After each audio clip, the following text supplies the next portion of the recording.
Hello, good evening. Happy Monday. We're going to go ahead and get started because we have a lot of speakers and a lot of content to share with y'all today. So welcome to the May general membership meeting with the Eastwood Civic Association. As y'all know, I'm Lindsay. I feel like I've seen everybody here, but hello again. We're going to go through just call into order now. I'm going to just do a quick introductions on people, new people who are here, elected officials update, quick safety update, few treasurer officer reports, and then we'll move into our keynote speakers from here. So we do have a number of people here to say hello. We're going to hear from the, is it HPD? HPD Animal Cruelty, somebody said Harris County, the HPD Animal Cruelty Unit. We're going to hear from Jesse from the Department of Neighborhoods. We also have a few people to say hello from the Houston Library, Buffalo Valley Partnership, and the Harris County Tax Office. So we're going to go ahead and get going here. But before we get started, is there anybody here who is their first time at an Eastwood Civic Association meeting? Yay! Thank you. That's so wonderful. Do you want to just say hello, introduce yourself and where you live in the neighborhood? I'm Joe. I live on Weaver Street. Nice. Lived there actually almost 7 years. Hi, I'm Sandra. I also live on Weaver Street, and I'm excited to be here today. Nice. I'm Nikki. I live on Peace and Collier. I saw a hand way back there. I'm from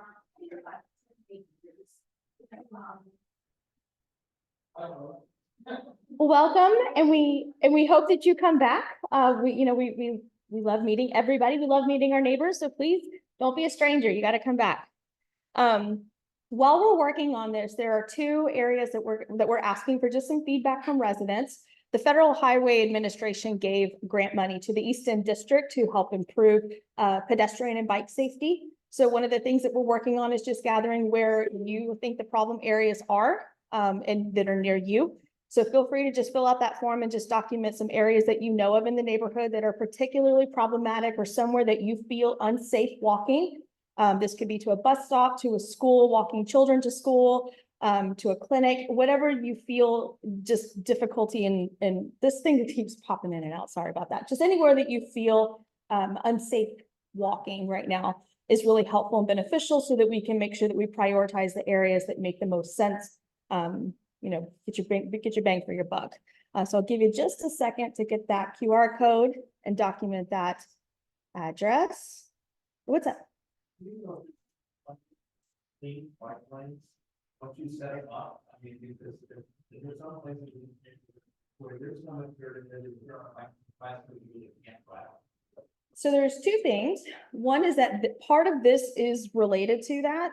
That is one concern I have consistently brought to the Eastern District is everybody says, well, nobody uses the bike lanes. Well, they don't use the bike lanes because they're unsafe to use. They're filled with puncture, problems. And trust me, I know it's not fun. I ride around with Paul all the time and we see it pretty regularly. The second is if you see one that's particularly bad, you can report it on 311 just so that we can document where that is. And then lastly, I know, says that I was got a notification that this one did it die? I think it died. I can talk really loud for just a second. But I would say report it on 311 as well, just so that we have the documentation of where the problems are. And then anything else that we are working on that. That is part of it. So please just document that, even put it in the form, anything that you can do so that we can note where these things are.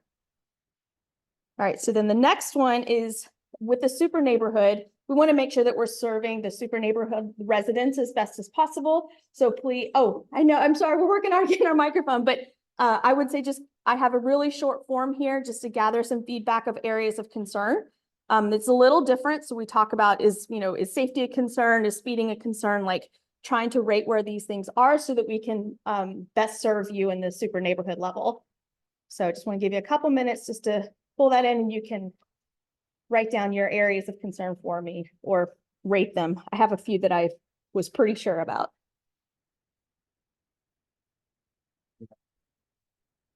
Yeah, and their flyers are out on the table at the sign-in table as well, so you can always just grab one on your way out, and it's just really easy. But we do want to hear from you. We don't want to just make decisions without your input because we are trying to involve all of the community here.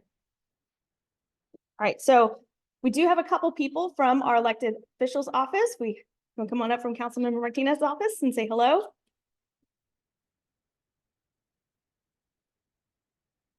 And just be sure to speak up here because we have people on Zoom. Hi, I'm Yadi. Normally, my colleague Diane attends this meeting, but she's out on a family emergency, so I'm here today. I'm with Council Member Martinez's office. I'm the constituent services aide of the office. If there's anything that you ever need from our office, please do not hesitate to call. We're more than happy to help wherever we can.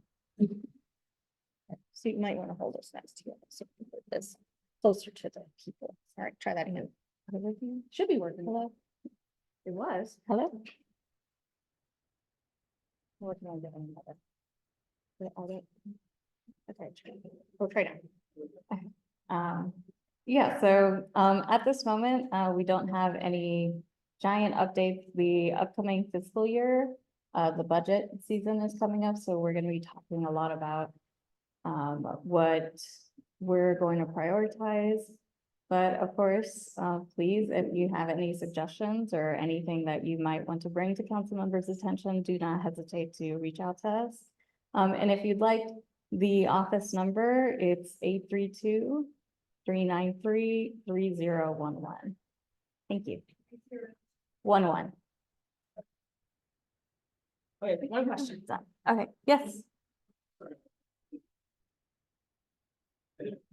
Yadi. Okay, so I sent an email last week and I was just curious, there are some of our neighbors identified street, also street, where they were speed cushions put down in 1999. Mhm. They've now been worn down. Would they need to go through a new petition process or is there a way to just get those speed cushions kind of in the picture? So I think I would have to get back to you on that because I'm not sure how that works. I personally have not dealt with old speed cushions, but I can certainly ask and bring that up, see where we can go from there. That was the last I heard, was that they need to determine the process to get them redone. Yeah. Versus done. So, Yeah. just super quick, I've been talking to a lot of people to like understand what the process is for this. Right now, there's not a really clear defined process to get a new speed cushion put back in or revamped because the one that we're talking about on Altic is flattened from discontinual use. We just have a process to get new ones. So that's what we're trying to determine with Houston Public Works. I almost want to say there might be 3 or 4 requests to replace it, but I might be guessing on that. You could try. Because I don't putting- think you need to go through the new process, or I mean, the process of applying again, because there was already one in place. Are you doing just fixing the one that existed? Yeah, So I mean, we could look into that and see. We can but try it. I almost want to say there is, We can- Public Works can put one in there. You told me they don't refurbish those. know? let's talk about that. Yeah, let me give it a liaison or clarification. I mean, this is Yeah, certainly something I can talk to the council member about, so Yeah. I'll bring that up to him. Yeah. Or- Yes. Oh, thank you. I'm just making a note here just so we can follow up. And then Frank, I don't know if you wanted to. Yeah, so Frank Gonzalez from Sylvia Garcia's office. Oh, sorry, is it off again? Oh my goodness. Okay. Is it on now? Oh, yes, it's on now. Hi, everyone. Good evening. My name is Frank Gonzalez. I'm the Director of Special Projects for Congresswoman Sylvia Garcia. And 2 things that I want to speak about today, this evening, is one, if you have family members or seniors, neighbors, people that you know in the community, there is currently a scam going on, people calling seniors and letting them know that Social Security overpaid them in benefits. So they're saying, if you don't pay us $500, $200, $1,000 right now, you're not going to receive your check for the month. So of course, a lot of seniors panic because a lot of seniors depend on that little help from Social Security, and they end up paying these scammers money with their credit cards. We have heard that a lot of Hispanic, Latino seniors are falling for this scam. So just FYI, it's out there. Can't hear me? Yeah. I think it Yeah. keeps going. I think the microphone Okay. keeps going out, but So I'll come out here. And then the other thing is if you have children, nephews, nieces, anyone who's a teenager in high school right now, and if you're interested in attending one of the service academies of the United States, like Naval Academy, West Point, Air Force Academy, we are taking applications right now for students for service academy nominations.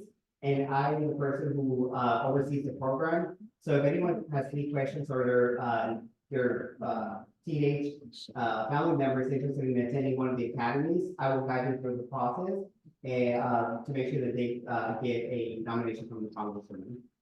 But yeah, that's it. for tonight. Any questions? All right, and passports. If your passport is expired, you want to do it as soon as possible. Because it's going to be really, really a long line to get everything. Yeah. Are they increasing the rates on that one? Not from what I was. So but I can check our particular. Where can you go to get them renewed? Right? Where can you go to get them renewed? Okay, we can either go to the federal building, downtown, or we can go to our office. Where's your office? Thank you, Mike. You can go to the post office. post office. I did it by mail over Christmas and it came back in like a week and a half. Oh, that's great. Okay. Megan, I see you popped in. You want to come say hello? Hi, my name is Megan Maldonado. I'm from Senator Carroll office. I'm just here to listen in.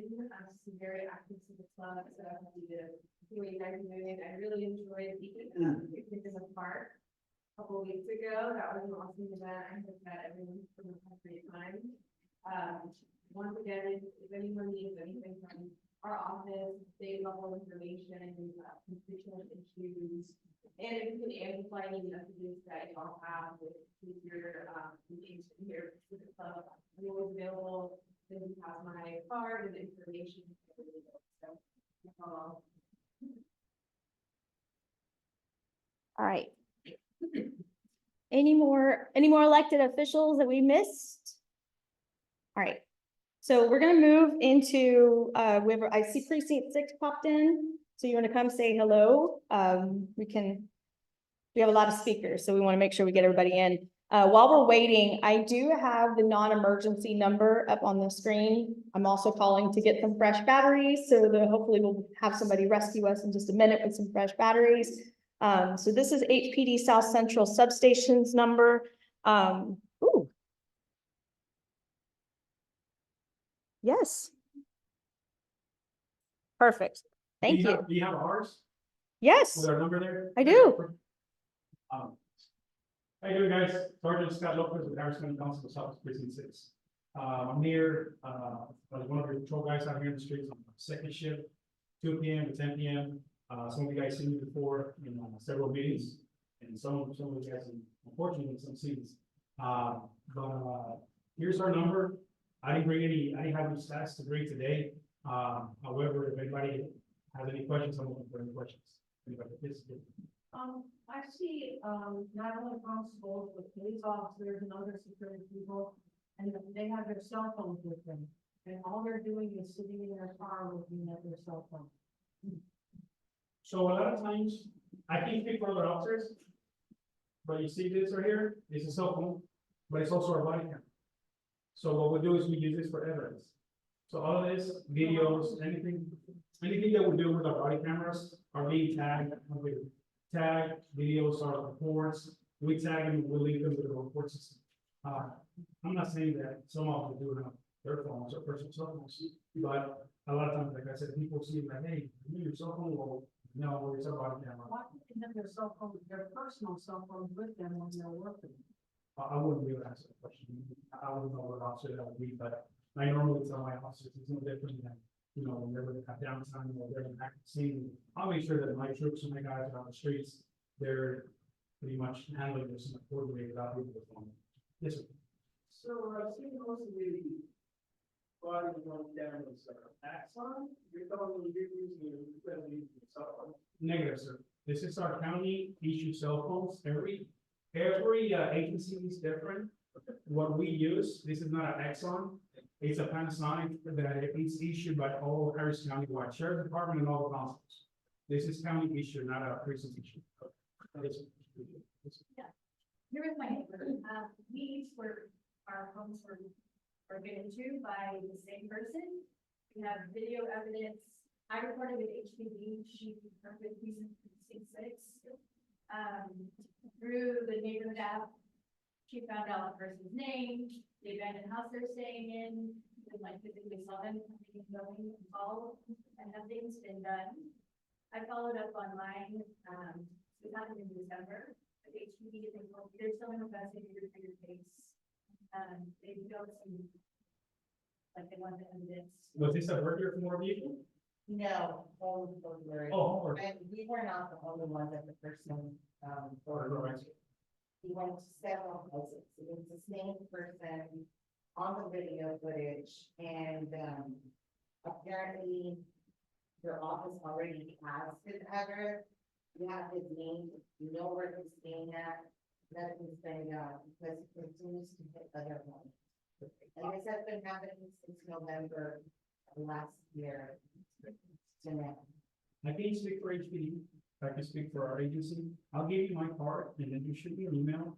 And then also give me the case number and I'll look into it and with all Well, investigators. I already sent a call to the Sylvia Building office as well. Someone came out and took another report, besides the one from when the person goes into the home.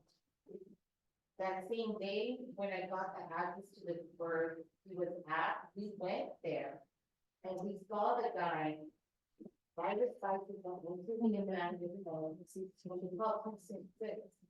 they said, oh, we have our jurisdiction, it's on the other side of 45 and Scott.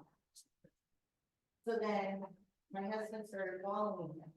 So my husband was in the pursuit behind where he was at, and he was hitting all the little tire shops trying to sell the items that he stole from my mother-in-law, and they were like, okay, we're on our way, just pull over, and we got it from there, and then that's when the guy, Did you go around town? yeah. I actually may have seen it. I went out there and I actually gave permission to my guys to cross over to look for this individual. We couldn't look. I actually made you see him out there. But I've seen him, I've actually gone back, and he's there, he comes in and out of that home. So whenever you see him, actually physically see this individual, because we need to identify him. My understanding is that HPD as well was looking for him, because I actually met with the HPD officer. And we shared videos and pictures of this guy, it's a Hispanic guy, I believe, right? No, Is it black guy? Because I saw an image of him, but I think it was wearing a hoodie or something. But I remember I gave permission to my guys to cross over to precinct 7 to go look for this. But we were not able to locate him. But we need to positively identify him as far as who he actually is to be able to proceed moving forward to follow charges. Now, normally, I'm not sure if HPD already know who he is or not, but if we're able to identify him, then we can actually share this information with them so that they can follow up on this. yeah, you always have that covered, and I need the name to the individual. Okay, like I said, I don't know if you gave it to my house, I don't remember. I remember the case, a little bit about the case. But then again, it's better if you can, if you see him, as soon as you see this individual, give us a call, give me an email, I already know which case it is. And trust me, we'll go out there and we'll get him. Now, as far as going out every single day out of our precinct to just see if he's there, that's gonna be kind of different. Because that's not our precinct. But if you do see him, let us know. We'll go out of our precincts to make sure that he's there. I didn't actually identify him, physically identify him, name, date of birth, and everything that happened. And we get him to go to the insurance. Anybody else? So this is our non-emergency number. So always call us, call HPD. I always recommend call both agencies. If anybody has any questions, comments, concerns, let me know. I'll give you one of my personal videos. Thank you guys, appreciate it. All right, so we're gonna go through real quick here. We got fresh batteries, okay? So we can hopefully be able to hear. Thank you, Danielle, and I completely forgot I had batteries in the car. So we're gonna do a real quick treasurer's report with Galani. Hello, everyone. Thank you so very much. We actually had a great spring fiesta, which I'm sure we'll talk about it, but our previous balance was 26,248.67 after expenditures from our spring fiesta, which we spent about 1131, so $1,131.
Senator Alvarado. We also have Person Six coming over to give some updates and took some questions. We did have our update from our president, talking about, reporting to 311 and the FRA. We do have committee updates from communications, home tours, special events, trains, safety task force, and our PRT liaison. Just some of the things over the past months that, we kind of, had the community reach out to us. One was, one of our residents, talking about the speed cushions uptake, which we, as a board, we are working. Sorry. Okay, let me Talking take to them. this. Can I talk about that first? Yeah. Yeah, okay. So, it's not working. Are you serious? All right, I can try to speak a little loud. So we're looking into that, all right, and we'll bring some updates, about try that, again? for this. Yes. Okay, there you go. We also have homes.com, reached out to us about writing an article of the internet. A couple of our board members were able to talk to one of the, to the writer of this article. So hopefully we'll hear soon about this article from our editor. We also encourage all residents to join us, for, ECA committee, right? Home tours, we have, beautification task force, we have all the different committees, which I'm not gonna, you're gonna do that. Yeah, probably not gonna. Okay. If you go to our Facebook or Instagram page, you will see, there's a QR code and there's, yes, properties. I was able to attend the Oakland County Civic Association meeting, which is, one of our, neighboring, city clubs, right? And we were able to share with them some of our concerns and as well as hear some from theirs. Yeah, no, it's, Also, last month at the community meeting in South Central, we were talking about, property taxes, which I think is kind of something that we all feel very keen about. Just so you know, the initial, deadline for filing protest is May 15, or 30 days after the notice of appraisal was delivered to the property owner, whichever is later. So if you receive that letter on, let's say, May 1st, you got 30 days to file, or to protest, your properties. Yes, yeah, so the date on it does matter a lot, right? So just make sure you keep that in mind. Then also, I don't know if you guys noticed, the Eastwood sign, it's kind of like a little wrinkle, basically, it's kind of coming up. I was able to put some, contact on it. And so that, right now, because of the weather, I do kind of want to put it really that. But definitely gonna work on that to make sure it's gonna be better. Okay, so if you see it there, don't, also been in the using that space, Great, go for your results. And then the last thing, there's been some questions that we want to get some questions from, resident social media.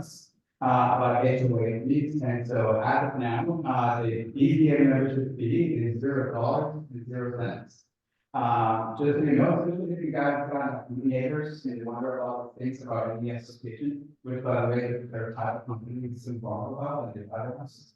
But, just so you know, if there's any residents around your area, just let them know the additional fees for the EDA. I know there are some, communities like Eastwood or Eastwood. They do have their own, HOA fees, that's, I'm sure that's in the place, okay? That's it. All right, you guys have any questions? Yes, sir. One question, the thing up there about the article about home, Yeah. does that include, things about home tour and so on and so forth? Is that what the article is about? We did talk about it. I did not do the interview, but I did, they just basically wanted to write a piece about the neighborhood. And I think, Fulani, were you on the, you actually got it. Alani and I, yeah, so. Can you tell them about the health tour? Yes, absolutely. Yeah, Fulani did a really fantastic job talking to them. I felt like I really barely had to contribute. She did such a fantastic job, but we talked about, the home tour that we host and just the historical, value of our area and how much we love our trees and our community and everything there. So Fulani did a really fantastic job representing our neighborhood at withhomes.com. I haven't been here for a few meetings, but did we decide if there's gonna be a charge in the future for ECA here? I'm sorry, a charge? Yeah, We have talked about having one, and if we do, it's gonna be, I think the number we were considering was like $5. It would be pretty small. It would not exceed, $20, $30. That's just something, we just don't know if we need it right now. We're doing a lot of fundraising efforts and working together. We just have other ways to be able to gain members. And what would that cover, the $5? It's, I don't know. We do a lot of activities. We do like coffee and conversations. We do the spring fiesta. We do those types of things. We also have different committees that have different things that they try to print out. We've got website fees, administration fees. A lot of that would just kind of be covered. But since right now we're not actually doing anything, we just use the money that we have, that we raise. I just to clarify, it said there was talk about HOAs, but ECA is not an HOA, so we Yeah. would be implemented dues. They're not mandatory, and it's not providing services like landscaping or Yeah, things like that. So all the money just goes back to the civic association, which, like Lindsay said, supports the events that we do, helps us connect y'all with more information. I don't know if you want to add anything, Matthew, but Yeah, the other thing to add is to vote, you have to be a member, and so that's part of what that membership fee go to, is to vote to the board and to be involved in those different ways. To be an official member, that would potentially be a requirement. Right now, we're saying you have to be a resident, so it's valid in the address. But in the future, that gives you voting rights, then vote on the things that we bring forward. I see. Title to your home, that to be certificate. Yes, it is. We know, we know y'all. No. To be clear, I don't know if y'all heard, Aaron, but just to be clear, Eastwood Civic Association is not an HOA. We're never going to be, so we're never going to do yard maintenance or anything like that. If we were to do anything to collect dues, it would be to support our activities within the community. Yeah, and I think as a board, we've always also talked about fees never being a barrier to participation. Like we don't ever want that to prohibit people from being able to come to meetings or participate. And I don't know if you heard her, because I know that y'all got a really loud fan over y'all. But if for some reason we do have that, we do have dues, we wouldn't make them mandatory. So if you for some reason could not afford them, we wouldn't force it. Because you're right, just living in the neighborhood is sufficient for being part of the association. You just have to live it right now. Is what, That's correct. You're correct. Yeah. Yep, you're correct. a homeowner, if we're gonna be voting on HOAs, I think we should have. No, we're not voting on HOA, so you're okay. I appreciate it though. Thank you. All right. So oh, It's October 19th and 20th.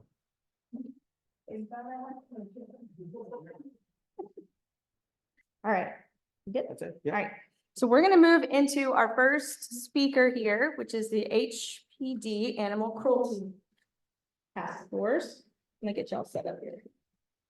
Plug in your. Ooh. I'm doing flash drive.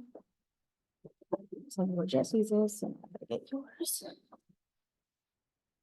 Oh.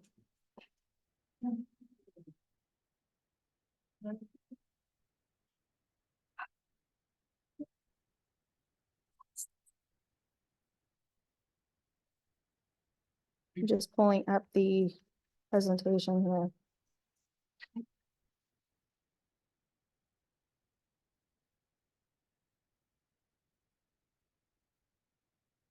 This is doing some of the weirdest things, y'all. I appreciate your patience. I have never had my computer act up like this. So we're having a great time here. I have never seen this before. Hang on. Oh, there it is. It was just because it's plugged in. That's the most bizarre thing ever. Which one is it? Current meeting. Okay. All right, we're opening it. Come on. It's still on. Okay, so we're good there. All right. See if I can make this a little bigger.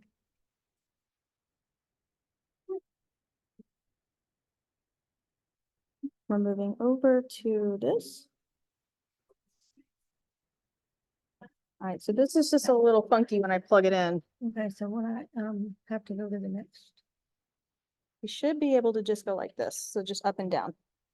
Just up and down? Yeah, just up and down. So right now that's yours. See if I can see it. Yeah, I'm trying to see if I can get it full screen.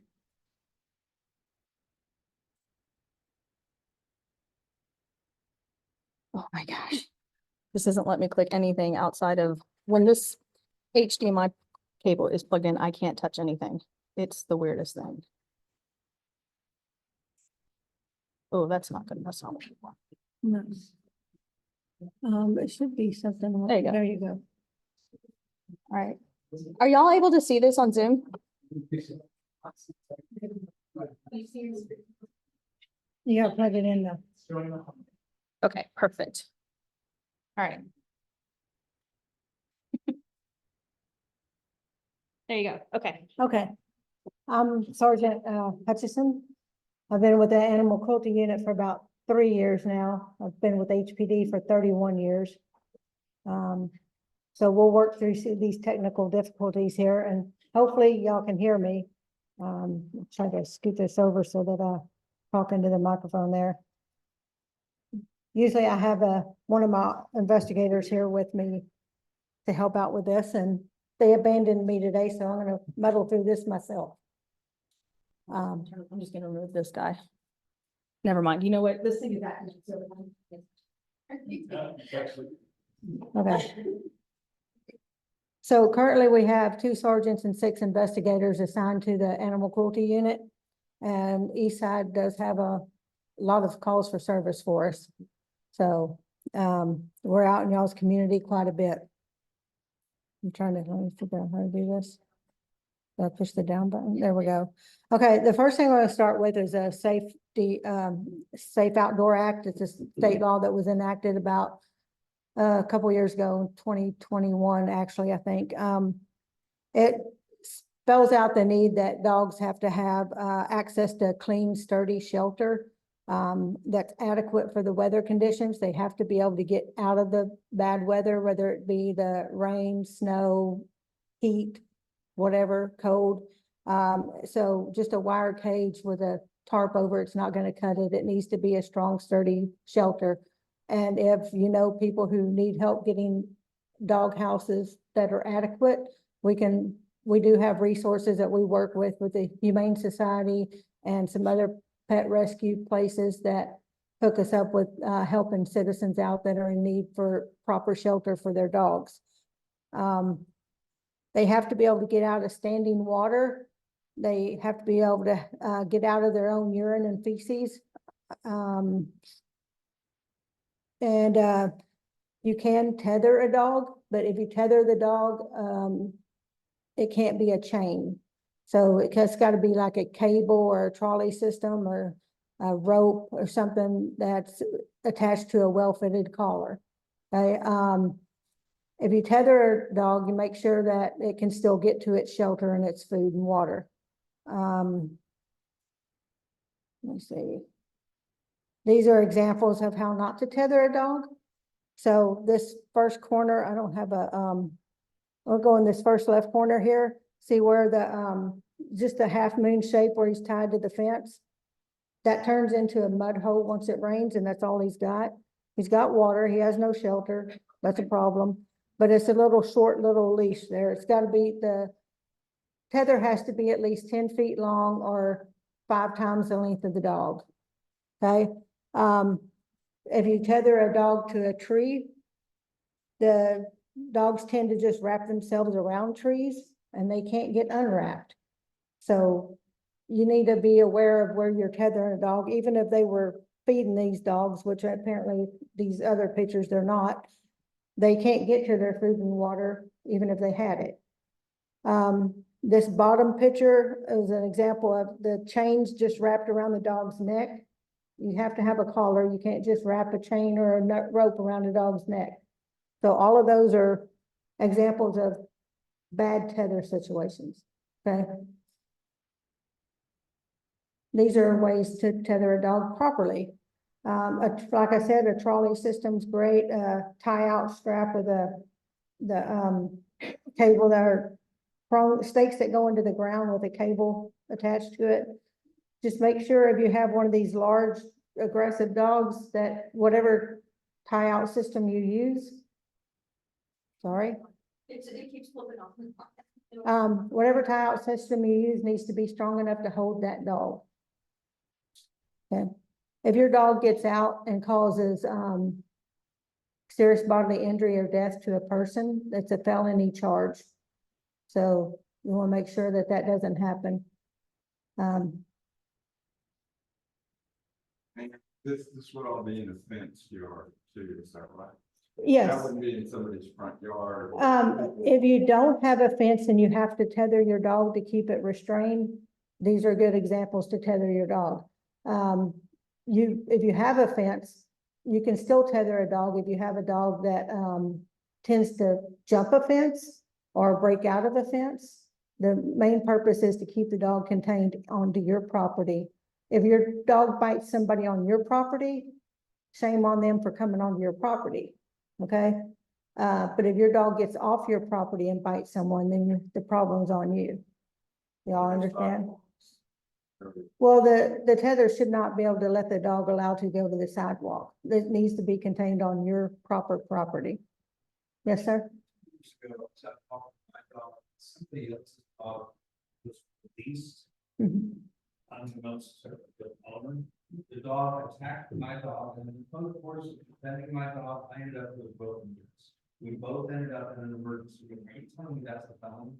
No, the dog didn't attack you and bite you. The serious bodily injury from a dog attack has to be serious disfigurement or serious loss of a use of a limb or something. But it's not permanent. Now, that's just for the felony dog attack, right? So, but listen, I understand, you know, you fell down and caused the wrist, right? Broke the wrist? Yeah. My dog, because Yeah. that dog was trying to kill my dog. Yes, I understand. And this is the DA's call, you know, we can always run those situations because we did have one individual, an elderly lady, she fell and she broke her back. I mean, because of a dog pushing her down. That's, they ended up suing the people civilly because the DA did not take charges on that. So it's the DA's call, you know. it's different. The statute for a dog attack is clearly the dog attacks the person and bites the person. So we are working on legislation to try to get something that's not a felony, because the DA has a hard time taking felonies. There's also, you know, the dog it has to be a history of the dog not being contained and stuff like that, yeah.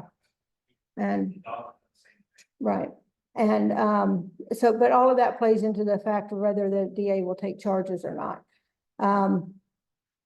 But we're working with legislation to try to get something passed that's not a felony, that's a misdemeanor for these repeated bad dog owners that can't keep their dogs contained, and they bite people that, it's not a serious bodily injury, but okay, they say this, they've had dogs that have bitten several people and they're clearly not keeping their dogs contained. We should be able to hold those owners responsible other than the civil matter. But currently it's just a civil matter. The same with dog on dog attack or dog on cat attack. It's all a civil matter. Okay. So, like I said before, the dog houses don't have to be fancy. They just have to be sturdy and get out of the water, and, you know, don't put them in the low-lying area of your house. Build a ramp, whatever you have to do to let them get out of the swamp. We're coming up on the summer months. Don't leave your pets in your vehicle or out on the balcony or in the backyard with no shelter from the heat. Things to look for as excessive panting and drooling, lethargy, weakness, loss of coordination, vomiting or diarrhea, collapse, seizure, loss of consciousness. And unfortunately, we do have several dogs every year in the summertime die of heat stroke because of people not carefully taking care of their dogs in the heat. It'll come back. It's been doing this since. Yeah.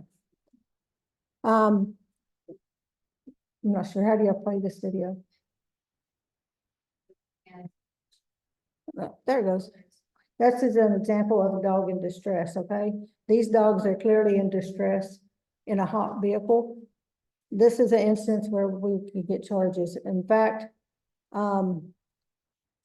these people actually came back to their car before officers arrived, but the witnesses with this video, and they got the license plate and they were able to identify also the driver of the vehicle. We were able to file charges on this guy with just the information we got, even though we didn't get the person. So he has a warrant out for his arrest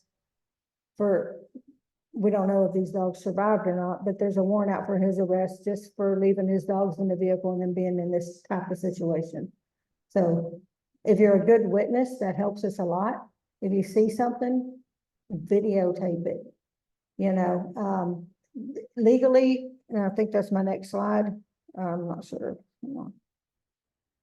It's just legally, the law does not allow citizens to break a window of a vehicle to save a dog.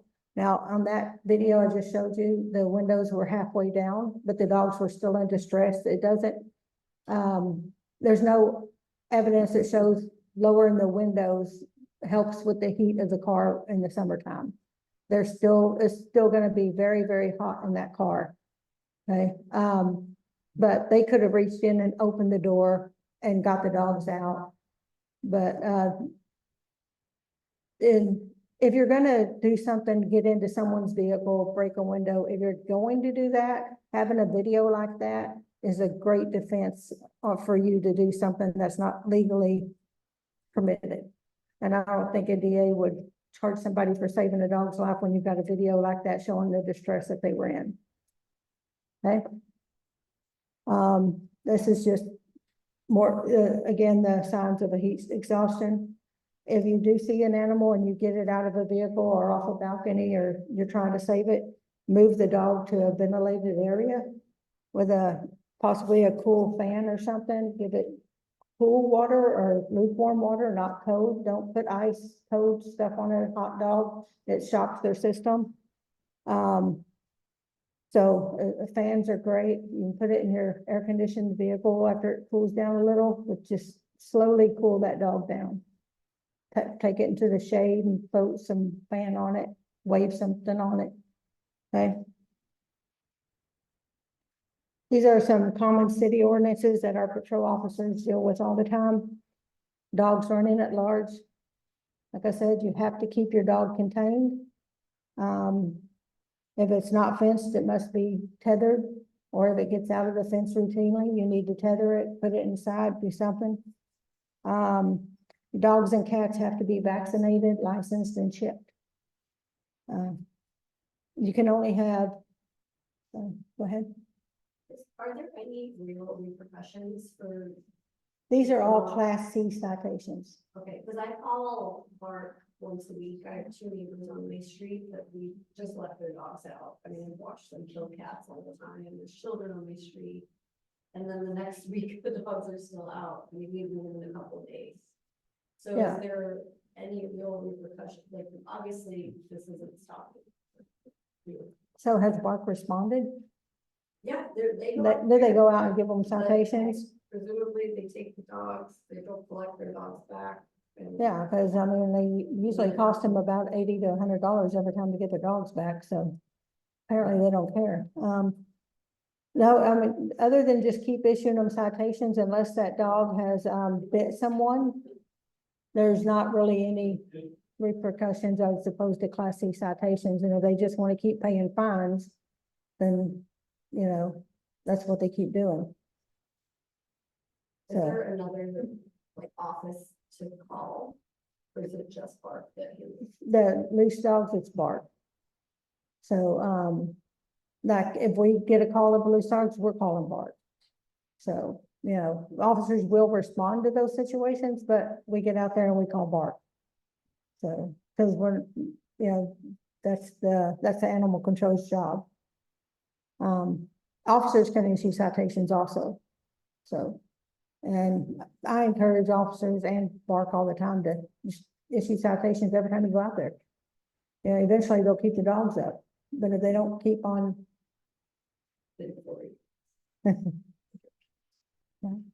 So, just keep documenting it and document it. And if you wanna, I'm gonna hand out, y'all get this information that has, another reporting mechanism on there. It's got our email address on there. Email me the address and I'll get with Bark, and sometimes we can help more when we get involved. Okay? So we have a question in the chat on Zoom that is, how do y'all coordinate across HPD, SPCA, Precinct 1, and BARC with regard to these calls? Is there kind of coordination across those departments? We usually talk daily. I mean, either text, phone, you know, back and forth, emails. It's constant communication between all of us. We do have monthly, or not monthly, quarterly meetings with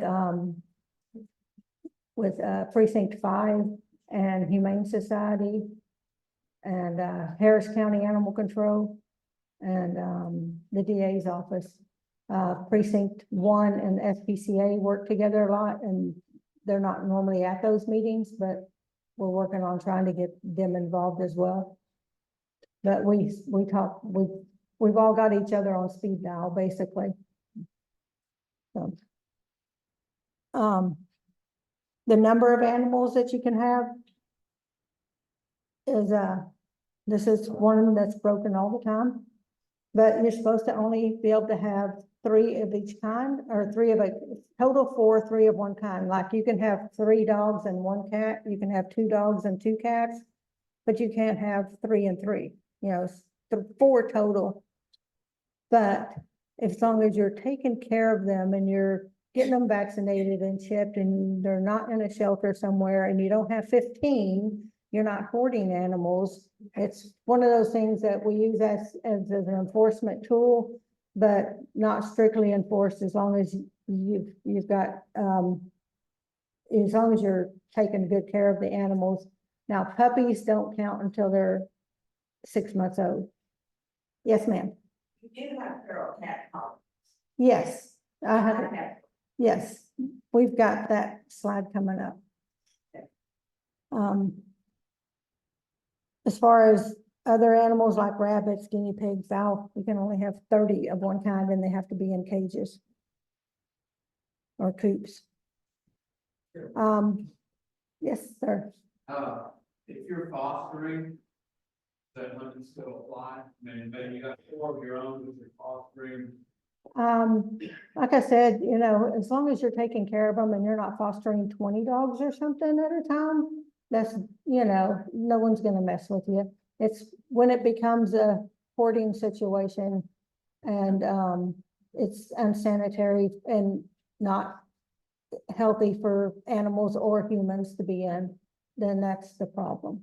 And we get that quite often, unfortunately. And a lot of times it's, well, I'm rescuing them, but they start out with great intentions, but they get overwhelmed and they can't say no, and it turns into a disaster. Prohibited animals. I used to tell you, roosters and other farm animals, we used to just be able to go in and take the, animals.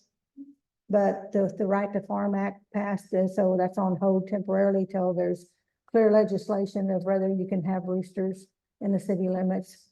So currently we can't enforce your noisy rooster problem. Or the noisy goat or chickens or whatever else your neighbor might have. But hopefully, we can get that, clarified through legislation that the Right to Farm Act, will not be limiting populations of over, you know, metropolitan areas over 1 million people to where we can still enforce city ordinances with, for roosters and goats and pigs and stuff in your backyard. So we're working on that. But currently, right now, if your neighbor has noisy roosters waking you up, there's not much we can do about it right now. But that does not mean you can have all the other prohibited animals like tigers and, you know, exotics that you can't have, that people tend to gather. So just farm animals are not enforceable right now. Any more questions for Thorne? Okay, here's your call anything. We get a lot of these street feeders and stuff. There is a process that if people want to feed cats or dogs, they have to go through this process with bark. It's a trap and neuter and release process. And they have to actively be trapping, neutering, and releasing the cats back. Cats do serve a purpose in the city as far as keeping the rodent population down and stuff. But we don't want them multiplying crazy like crazy. So there is this trap, neuter, and release program that you register at BART and you can feed them. You can't feed them on somebody else's property. It has to be your own property, or you have to have permission of the property owner. So there's a whole process of people, and there are people that are licensed to do that. They go through the whole process and do that. And like says, she does that. Yeah, when it first did the Bureau Act, now there was 3 years. Yeah.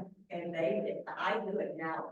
Every one of mine Yeah. are neutered, spayed, shots. Yeah. What So we got involved that chip, because that can be expensive. I've done everything else. Yeah, and as far as chips and getting spay neuter, we do work with rescue groups and Humane Society and Pet Set and stuff where they will do free events. So we can get that set up for people if they need assistance in getting their animals spayed, neutered, vaccinated, and chipped. They have free events. We just have to. Have a program at Christian House. We would do TNRs back in right after 2000 years. Advertising it, really trying to get the whole area of East End Yeah. neutered and spayed. Yeah, because you got to get those female animals spayed at least, because they multiply. Then you've got a bunch of strays. That's just more feeding. If you're going to do this TNR program, you have to feed them properly to where you're not attracting raccoons and other rodents and stuff that are a problem. Hoarding, like I was saying earlier, it becomes a problem for everyone. It's unsanitary, it's unhealthy for anybody to be in that situation, including the animals. If you have a hoarding situation in your neighborhood, please let us know. We'll go in there and have it cleaned up. Yes, sir. So going back, why, if someone, if I have a neighbor who's putting cat food out on the front wall every evening, is that a call to legal? It's, Because I mean, it's attracting feral cats, it's also attracting possums, it's attracting raccoons. so, the sidewalk is not their property, so they shouldn't be,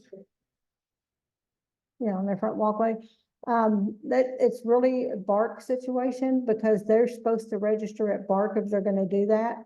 So, and they may be registered, but they still have to follow the rules on how to feed. So. So hoarding, it's a lot of issues with hoarding as far as mental illness. These people, the studies have shown this has nearly a 100% recidivism rate, meaning that they will do it again. So we can go in there, take all the animals, get it all cleaned up and everything. But just watch out because you're gonna be reporting it again if the family doesn't step up and say, no, you can't do this, you have to get it before it gets out of control. You have to stay on top of them. Abandonment, we get a lot of abandonment calls. People get evicted from apartments or move or whatever, and they just leave their animal behind. We can get charges on this. They have, usually, even if they're getting evicted, they have 30 days to get out, and they have plenty of time to make an appointment and surrender their dog to animal shelter. So we find a lot of skinny dogs left behind because a lot of times they're in a bad situation anyway, and they can't afford their rent, they can't afford to feed the dogs, and they end up being skinny anyway. So they're not taken to vets, they're not properly fed. But we do rescue them. That's the same dog. I'll show you an after picture. Try to make it. I got some good pictures along with my bad pictures. So this is just a neglect case. This guy had several dogs and he wasn't taken to the vet. He was feeding them, but they're parasites and worms and, you got to get the vet care. So we go in and we get charges for neglect on stuff like this. We did charge this guy. We got all of his animals. And there's that little guy. See. This was a situation where the neighbors, they videotaped videotape evidence. It's so good. I can't express that enough. If y'all see something, get your cameras out. Everybody's got one videotape. They videotaped this guy beating his dog while he's walking it down the street. He's dragging it and beating it. It's a little puppy. It was this little white one that's in the cage here. And so we went out there, and this guy, we found the other little guy in the house. He had lots of animals. He had turtle cages all around his house outside, like aquariums filled with turtles. He had aquariums with fish all around the inside of his house. The turtles were outside. He had bird cages and had a dead bird and a live bird in it. He even had a stop sign. That's why I got that bottom picture there. He didn't care about people's health either. That top right corner, he had an animal that died and he just left it there. So that's just the bones of one. But we got charges on him as well. And the little dog that we found in the house had been injured probably by him and never taken to the vet. So they had to end up amputating its leg because it couldn't be saved. But the dogs, it didn't slow him down. They said this will play. Yeah. See, he can run well on 3 legs. But they got adopted together and they're all happy now. They're in a much better place.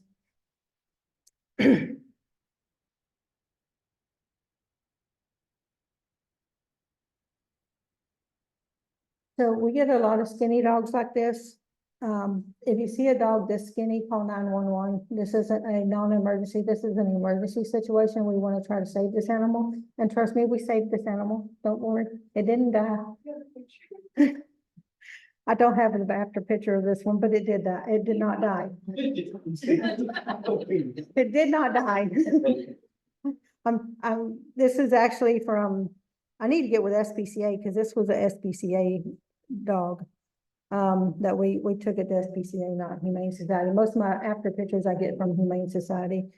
But you don't want to feed this dog. Everybody's like, wants to throw food, you know, the dog is dehydrated for sure. You need to slowly hydrate and feed these dogs. So, you know, just call 911 and let us handle it.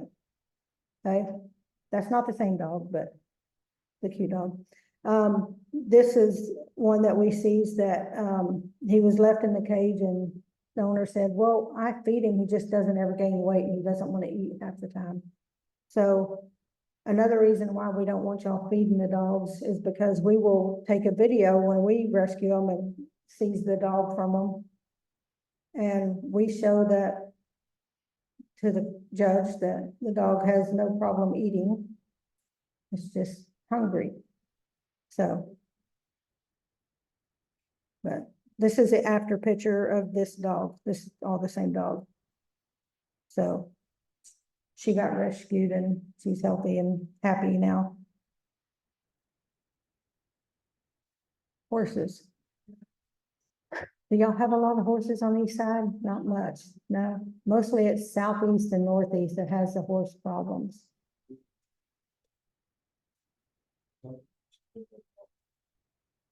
Yeah.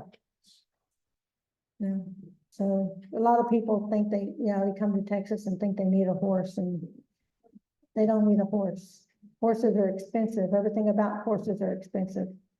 They need farriers. They're expensive. If you don't give them the right kind of food, you know, you gotta have horse hay, not just any old hay, the right kind of feed, and you know, they colic and die easily if they colic. And colic surgery is expensive if they don't die. So if you see skinny horses, give us a call. We do handle livestock as well.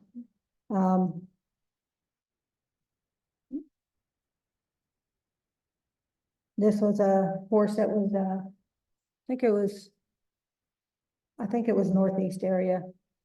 That's what we call our junkyard horse. This was, officers were actually on the scene of a gang-related shooting across the street from this junkyard. And they saw the horse and called us out there. And so we rescued this horse and filed charges on the owner. The horse didn't have anything but dirt, no food, no water. And that's the horse now. They got adopted. Actually, someone from Bark adopted this horse. So that's why we got the after picture. It's hard for us to get after pictures because they get adopted and we don't really always know who adopts them. So when we can get a picture of an after, we love to show the after effects. But most of the animals that that are in my slideshow, they did get adopted. They got healthy. They're not dead. Okay. I said most of them. I don't know about those dogs that took off and that were in the hot car. Okay, this is a lot of times people put horses just in stalls and forget about them. They think, you know, I'll go there once a week and feed them. That's not how you take care of a horse. This one was called in by a mobile vet. It has quite a bit of sores on it, skinny. And this was actually, I think, it was a weekend, I believe, when the mobile vet called us. And Bark went out there to check to see if it was exigent circumstances. We can't just go out and take it without getting the seizure warrant unless it's exigent, unless we're just trying to save the life. If it looks like it's not going to live until we can get a warrant, then we can just take it and do the warrant later. But if it looks like we have time to get a warrant, then we can't just take it. Well, somebody notified the owner that we were looking at the horse and they moved it before we could get out there, so. If y'all see animal control or us looking at an animal, don't tell the owner that we're doing that. And then they moved this horse and we never found this horse again. So that's one I don't have an after picture. I don't even know if it's healthy anymore. This is in Southwest Houston. You never know what, your neighbor's got. These are prohibited and they're also protected. So, alligators, this guy, this was an assault in progress call. After they got the guy in custody, they went in to clear the apartment and this is what they found. He had enclosed his patio with plywood and dark screens and dug a 5 foot by 5 foot hole. And for a pond, he had aerators, he had vegetation, he had heat lamps, he had a really nice setup, taking good care of the alligators. Was it everyone with a question, these two creatures? No, no, it wasn't. So, yeah. We took the alligators, Spark came out and got, well, actually, we called Texas Parks and Wildlife and they came out and got the alligators. And alligators are the one prohibited animal that if you get a Class C conviction and you have them again, it's aggregate to a Class B. Just for alligators, not crocodiles or caiman, but alligators. Don't ask me why. I think Parks and Wildlife told me one time, but I forgot. So, I mean, even tigers, it's a Class C citation to have a tiger, but it doesn't, it's not aggregate to a Class B. Explain What do you mean? the class. Oh, Class C is like a ticket. It's the lowest form of punishment you can get. A Class B, you can actually go to jail for. Okay, Class Cs, you can be arrested and go to jail for, but most of the time you're written a citation, just a ticket. So a Class B, you can't write a ticket for that. You have to actually file charges. So, all these prohibited animals, most of them are just a Class C ticket. We still take them from them because they can't have them. Yeah, we still seize the animal.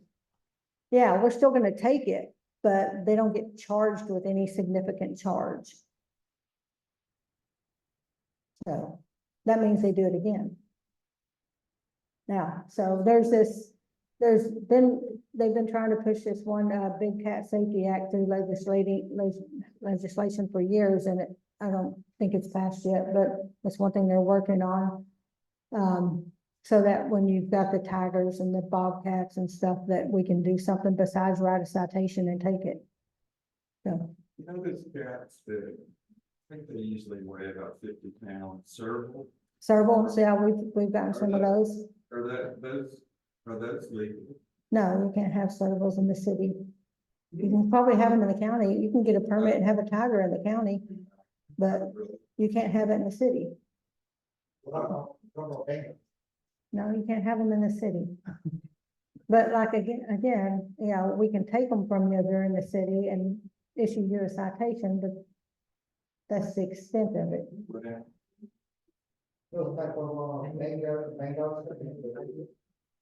Yeah.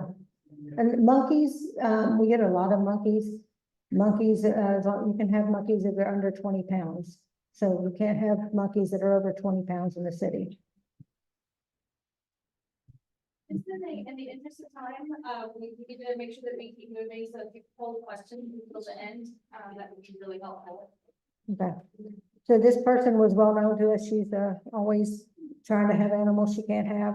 This time she was a victim. She got evicted out of a house she was staying at because she had animals that she shouldn't have. And so she left them in her U-Haul trailer and left the vehicle running because she wanted the air conditioner going because she took care of her animals. And if you leave a vehicle running in the city, what's going to happen? It's going to get stolen. So we actually got this as a stolen vehicle full of animals. So we recovered 2 baby geese, a brown-nosed commodie, which is the top, right corner there. 2 South American armadillos, 22 various expensive breeds of puppies like, French bulldogs, Yorkies, stuff like that, and 6 cats. She didn't get any of her animals back because part of her probation, like I said, she was well known to us, but part of her probation was she can't have any animals, so she still didn't get them back. Just to do a time check, we are at 7:40, we gotta make sure Desi gets a couple minutes. Okay, I'm almost done. This was a tiger that we rescued in West Houston. Most people saw that on the news. Unfortunately, it passed away, December 7th of 23 from some stomach cancer, I believe. And the important thing about animal cruelty and reporting it is it's usually linked to other violent crimes, family violence, homicides, assaults, everything. If you would beat an animal, you're gonna beat your significant other, your children, and everybody else. So, please remember that it's not just animals that are mistreated. It's when you report an animal cruelty, you're probably just reporting the tip of the iceberg of a larger, area of crime. And this was just some stats, 50% of schoolyard shooters have histories of animal cruelty. 70% of animals abusers have criminal records, including crimes of violence, property, drugs. And, I could read all these stats, but I'm not going to.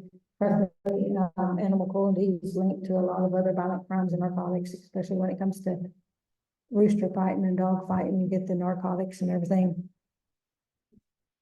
And that's it. If you have any more questions, it's how you can report animal cruelty. Now, the website that we have that's part of the Animal Cruelty Task Force, it's also on that QR code. That QR code that I gave you, it'll take you right there.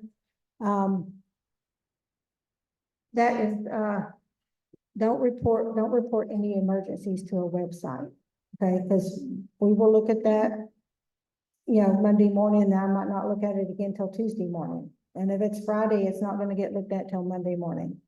Okay, so that website is for non-emergencies. Don't report emergencies to the website, but that website links Precinct 5, Harris County, us, the DA's office, Humane Society, everybody looks at that.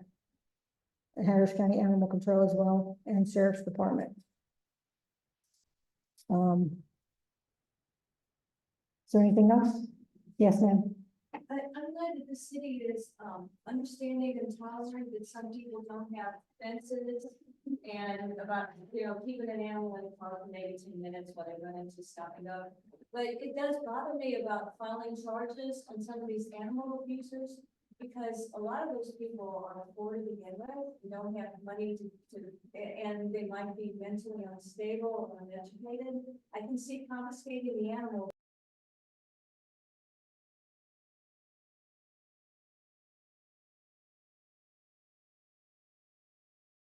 And stuff, the DA doesn't take charges, okay? The neglect cases that are clearly just, they didn't have the money to care for the animal, the DA normally will not take charges on those. It's the ones that are clear neglect or abuse. If you're beating your animal, it doesn't matter if you have money or not, you don't need to beat an animal. And there are lots of resources. There's even times where we don't take all the animals, we'll let them keep a couple and we'll work with them to get the services that they need. There's lots of help out there for people, even if you don't have food. We do the pantries with Humane Society and Bark all the time. So there are resources that we don't just automatically file charges on people that need help, okay? But if we don't see improvement, then we're gonna take the animals. But sometimes we don't take all of them. We will work with them and let them keep a couple, but they're not gonna keep a lot. All right, cool. Well, thank you very much for coming. We'll pass out everything. Desi, you want to come on up? All right, so all you got to do to move to the next one is just press the down arrow. Okay, And you should be good. thank you so much. I appreciate the opportunity to be here. My name is Jesse Carvalho. I'm with Department of Neighborhoods and Mayor Assistance Office. My office is actually located here in Magnolia Park. Just to kind of give you a quick overview before I get right into the presentation, and I'm gonna go as quick as I can. I'm a community liaison with the Department of Neighborhoods, with the Mayor Assistance Office, and we actually have several divisions within the Department of Neighborhoods. But we sometimes tell folks that we're kind of like the complaint department, but we like to spotlight that we're more solutions department to say, because we get a lot of calls from 301, a lot of people just wondering about certain services, city services, anything from high water bills, trash not being picked up, 301 calls that we need to just talk to inspectors about. So we're kind of like that middle person to say, hey, you know what, we're here to help the community, folks in the area for whatever needs they may have. But let me go through the slides. This is our mission for Department of Neighborhoods. We're dedicated to improving the quality of life in Houston neighborhoods through the delivery of services, innovative programs, strong community partnerships. The department combines the operations, it's actually 5 divisions now, serving as a centralized resource for the resolution of neighborhood concerns, citizens access to city services, information, and referrals. So we do work a lot with the community, different events that go on. We pride ourselves as being the people's department because we're out into the neighborhoods. That's where, so we help resolve neighborhood concerns. Together, we help improve the quality of life in Houston neighborhoods through people-focused programs and strong community partnerships.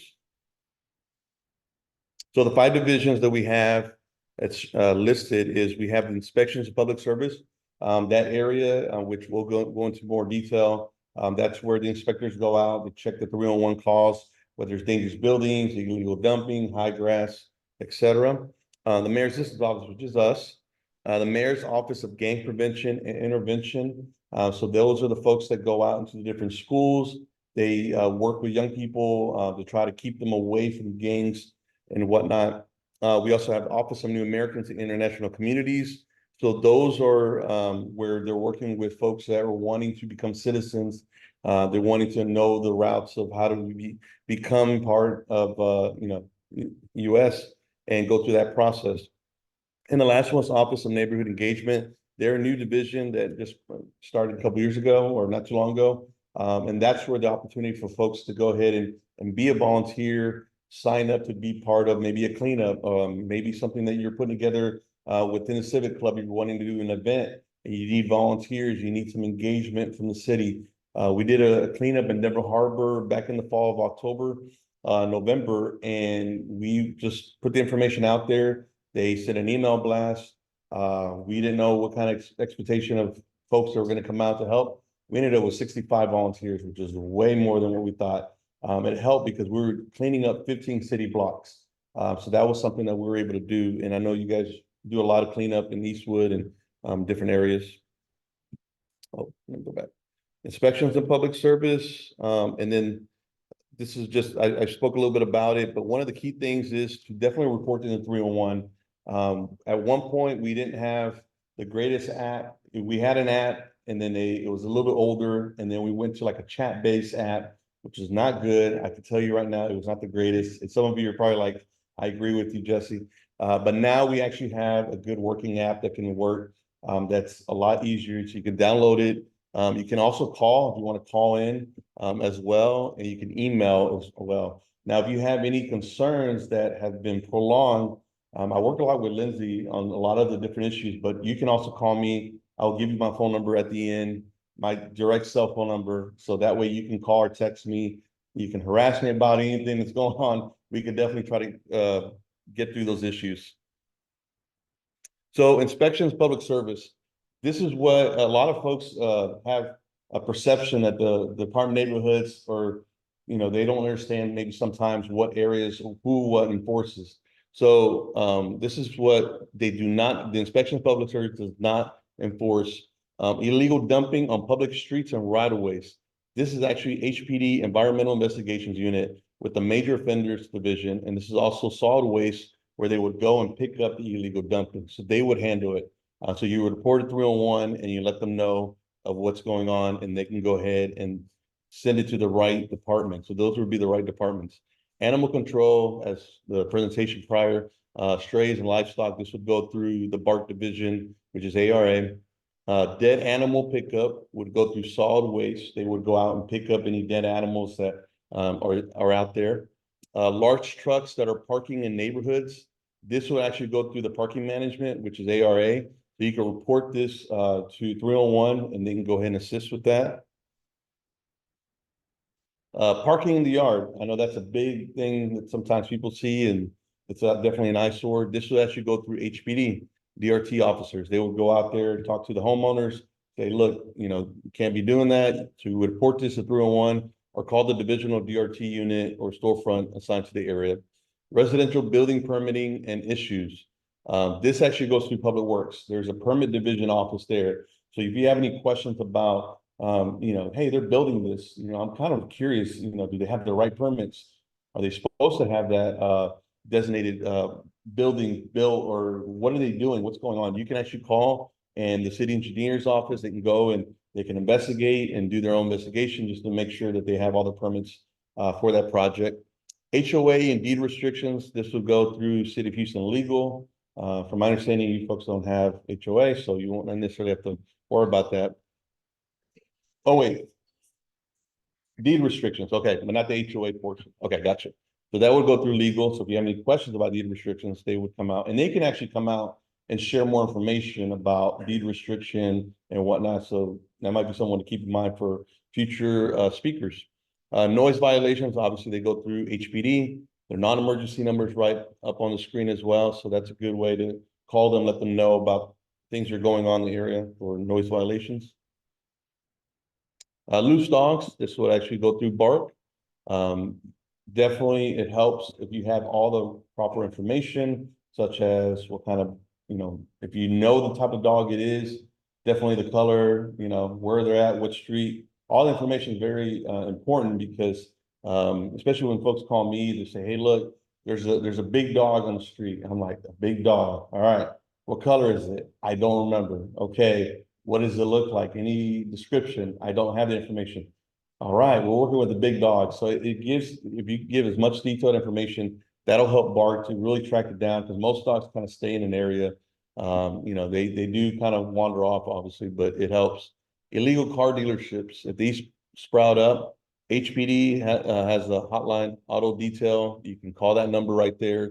That's for illegal car dealerships.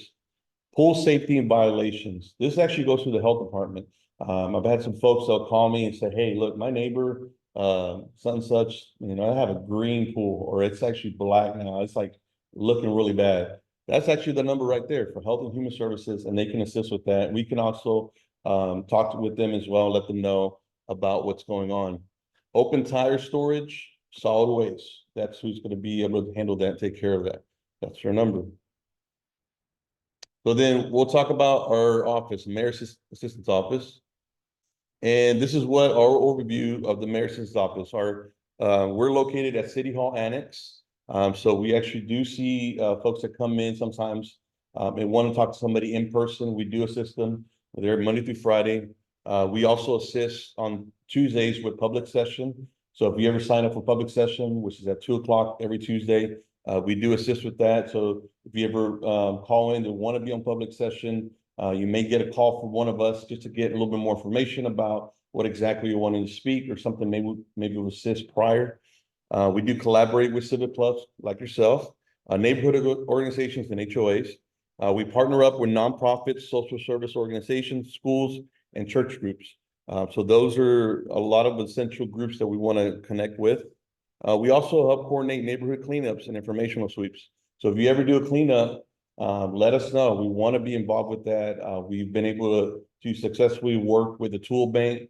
Last year, they had a grant from Port of Houston, and we were able to go ahead and receive pretty much power tools and tons of tools. I had a van from the city, and it was full of all kinds of tools that we were able to use, and the Civic Club didn't have to spend any money, not a dime, even though they were ready to spend the money. But I said, you know what, keep it, you're good, we already have it covered.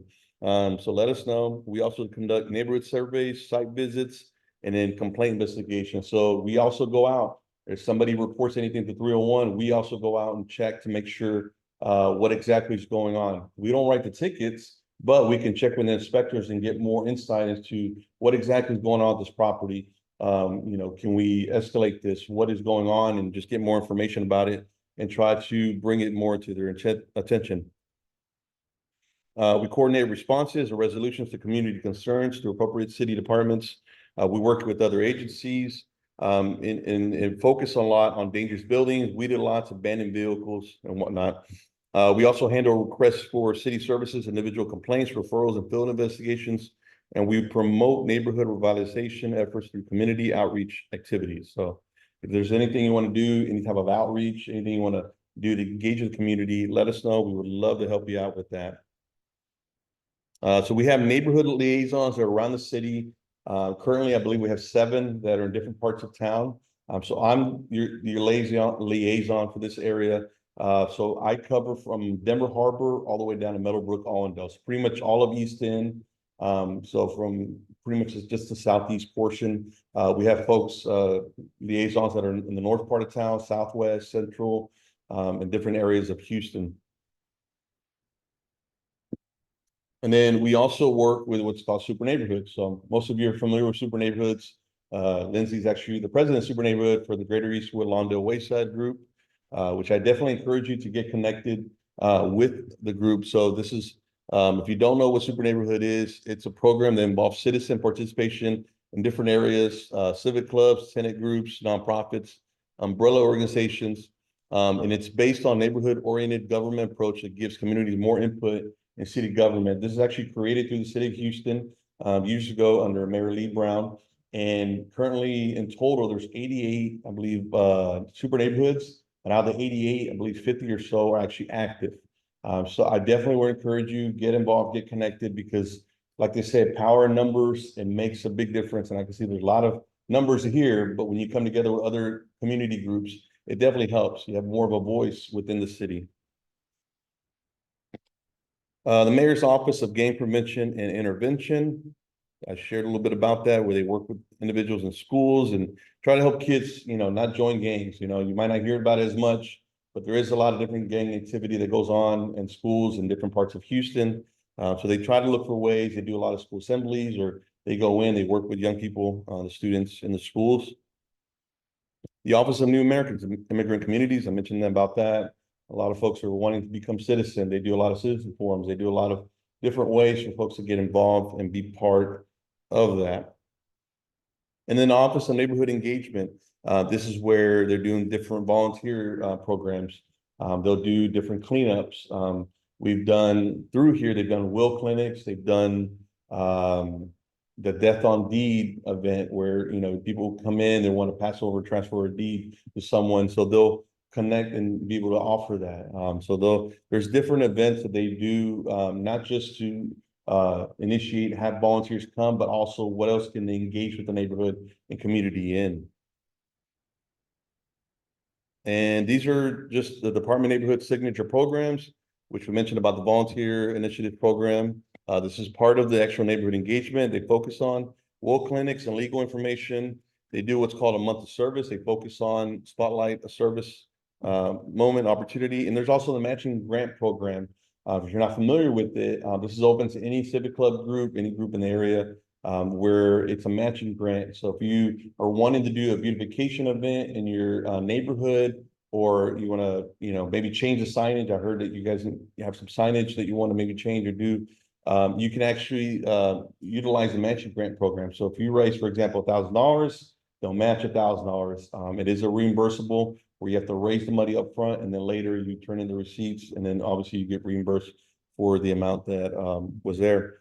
So then, but this is coming up pretty soon, where the letter of intent is going to be in July, and then applications are done in the August, September period, and you have to turn it in the fall, and then funds will be distributed in the springtime. It's just a little bit more about the volunteer initiative program. The month of service, which spotlights different services, the will, estate planning, property tax exemptions. These are all different services that they offer. The matching grant program, which I mentioned about just right now. And it goes up to $5,000. So the city will reimburse up to 50%, up to $5,000 of the project's total budget. And definitely improves neighborhood organizations, improves community appearance and beautification. And that is it, folks. I did that shorter than what I thought. But thank you so much. If you have any questions, let me give you my actual number. So I don't have cards on me. We're in the process of, when you have a new mayor, you have to change the name of the mayor on the card. So, and it's kind of like, I have to go and, take off the previous mayor, which we love Mayor Turner, but we have a new mayor. But let me give you my number, 832-986-3952. And I'll repeat it once again, 832-986-3952. So you can call or text me. And then if you text me your email, or let me know that you want me to email you, I can email you as well, or you can email me. Oh, somebody just called me. It's already happening. Huh? So yeah, so we can email each other as well. Carballo. My last name is C-A-R, B as in boy, A-L-L-O. First name is Jesse, J-S-S-E. So if you have any questions or any concerns, feel free to let me know. I'm gonna be honest with you, I don't hear a lot from Eastwood, so I'm assuming you guys have the best neighborhood in the city of Houston. Or it could be that you just don't know who to call, or you do very well in 311, or you just let Lindsay know about it and she just takes care of it for you, or councilmember office. I harass them all the time, so Yeah. it's probably the case. Yeah, and we do work a lot with councilmember office. We have a great relationship with them, Councilmember Martinez. So if there's anything you relate to them, sometimes they'll let us know, and then we'll go ahead and look at add it together. So we have great partnerships with the different offices in the area. So Cool. all right. Thank you Cool. so much. Thank you so much. Appreciate it. Oh, thank you. Yours. All right, so because we are running a little behind here, we're gonna skip our committee updates, but if you do want to join a committee, I just left the screen up here just so that you can join our committees. We've got a number of them. We've got our new safety committee, which is rolling through. We've got trains, we've got beautification, we've got home tour, and our special, well, not special, we can't have people joining that. So if you want to join a committee, feel free to check that out. I do want to give the Houston Library a second to say hello. Just really quick. Real quick. No, you're good. Hi, I know we're ready to get leave. So my name is Yadira. I am from the Stanaker Neighborhood Library. I'm glad to be back. I haven't been here in a while. Just a quick wrap up. The summer reading program is about to start in the summer. We are actually gearing something for adults again. So we're super excited to see y'all. Stanaker is going to have a sewing workshop. Flores, which is also another library close by y'all, it's having a graphic for teens, so they're going to show them how to make your own graphics. So definitely stop by the Houston Library to check what your local library is having. And update, we are celebrating 120 years from the library's foundation. So we have these cool new libraries. One of them has an astronaut design. The other one is a black one, very nice. If you sign up right now, some libraries still have a charcuterie board that we're giving out just for you signing up and updating, which is completely free. Questions? Yes. Ooh, sorry. Doing that fast. Stanaker is on Sergeant Macario Garcia and Canal. Thank you. And I know Mansour, I don't know if you want to be put on the spot just to say hi, but I think you should be able to, we should schedule time for you to come back. Yes, just if I may, just a very quick hello. Hi, my name is Mansour Mahmoud from the Buffalo Bayou Partnership. I'm the new community engagement manager. The main thing I wanted to share with you while I was here is that we have some housing. The Buffalo Bayou Project East is coming around navigation. We want to make sure that people in the community can stay in the community. First dibs on some brand new housing at Lockwood in the Bayou. If you'd like flyer and English or Spanish, I will be. Thank you. And just so you know, we'll have Buffalo Bayou come back and talk about Buffalo Bayou East another day. Really quick though, I know the Harris County Tax Office is outside. If you want to talk about your taxes or if you want to go through voting, they've got everything set up out there. So if you just want to say hello or get some information, you can certainly do that. Just a few meetings here that are probably going to be helpful. The East End infrastructure meeting is on May 9th, and it's going to be at the HCC Felix Braga. They're going to be talking about infrastructure in the area. You can better believe I will be there.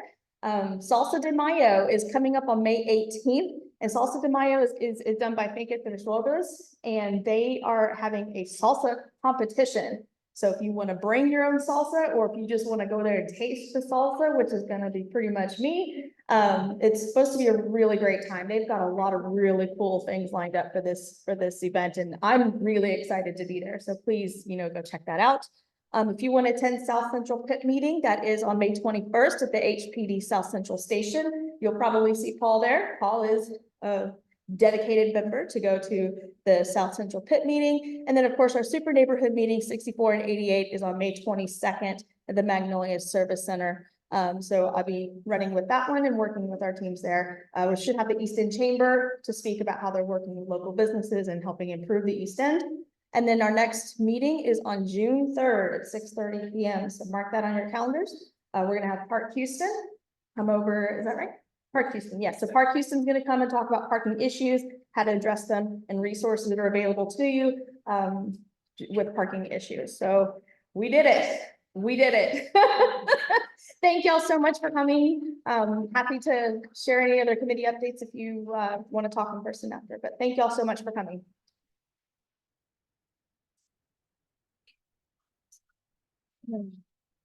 Yes.